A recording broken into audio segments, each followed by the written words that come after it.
Hello friends, इस session में हम ये देखेंगे कि जीएसटी में डबल टैक्सेशन इफेक्ट कैसे फिनिश हो रहा है। That is how the double taxation effect eliminate in GST. तो ये देखते हैं। ये हम एक एग्जांपल ले रहे हैं कार मैन्युफैक्चरर का। यहाँ पे अगर आप देखेंगे तो कार मैन्युफैक्चरर ने कार को 4 लाख रुपीज़ में मैन्युफैक्चर किया है। नाउ 4 लाख रुपीज़ पे कार मैन्युफैक्चरर ने एक्साइज से 40,000 चार्ज किया है, वैट उसने 52,800 चार्ज किया है। तो एक्चुअल मैन्युफैक्चरर ने जो इनवाइस बनाया है 4,92,800, अभी यह 4,92,800 इनवाइस डीलर को पास करेगा। वैट 12% का तो इनपुट क्रेडिट ले सकता है। डेफिनेटली जो इनवाइस डीलर के पास जाएगा वो 4 लाख प्लस 40,000 लाइक 4,40,000 का जाएगा। वाई? बिकॉज यहाँ पे कार मैन्युफैक्चरर ने ड्यूटी पास ऑन की है डीलर को। तो यहाँ पे जो डीलर है वो इनपुट क्रेडिट नहीं ले सकता है एक्साइज का।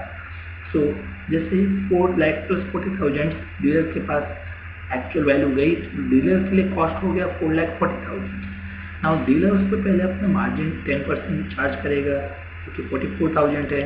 तो एक्चुअल सेल प्राइस डीलर के लिए 4,84,000 हो गई। Now next VAT 12% dealer charge करेगा। the actual value is 58,080।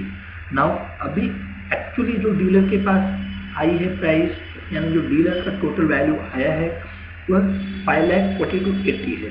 Now dealer अभी 5,42,80 ये कंज्यूमर से चार्ज करेगा। इट मीन्स जो मैन्युफैक्चरर के थ्रू 4 लाख की कार थी वह फाइनली कंज्यूमर के पास 5,42,80 रुपीज़ में चली गई। लाइक 1,42,80 रुपीज़ एक्स्ट्रा कंज्यूमर को पे करना पड़ रहा है।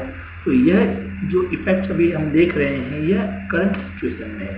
नाउ क्या जीएसटी रिजीम में ये कम हो सकता है? तो जीएसटी रिजीम में कैसे इफेक्ट होगा अभी हम देखते हैं। हम आगे बढ़ते हैं। नाउ यह है जीएसटी रिजीम। तो जीएसटी रिजीम में मैन्युफैक्चरर के लिए कार के कॉस्ट सेम है 4 लाख। नाउ यहाँ पे वैट, एक्साइज ये सभी एलिमिनेट हो गए हैं। लाइक ये जीएसटी में सबअज्यूम्ड हो चुके हैं।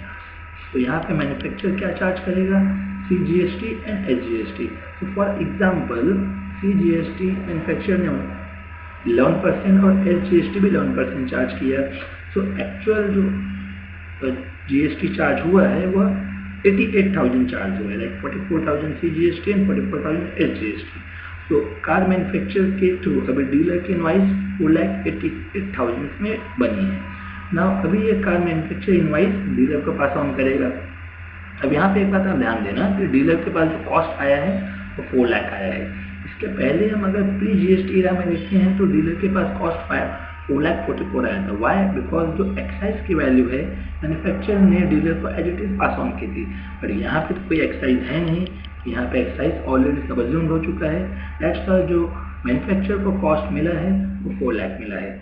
एक अदर यहाँ पे बेनिफिट ये है कि जो जीएसटी चार्ज हुआ है लाइक सीजीएसटी, एनएसजीएसटी, इसका मैन्युफैक्चरर इनपुट क्रेडिट ले सकता है।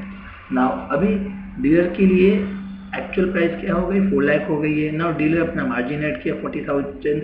डीलर के लिए सेल प्राइस 4,40,000 हो गया।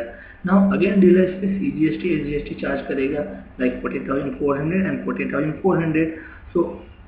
कस्टमर के लिए एक्चुअल प्राइस हुआ है 5,36,800। अगर हम यहाँ प्री जीएसटी एरा में देखते हैं so you can see here कि एक्चुअल फाइनल प्राइस कस्टमर के लिए 5,42,800 था और इन जीएसटी एरा कस्टमर को जो पे करना पड़ेगा 5,36,800 है।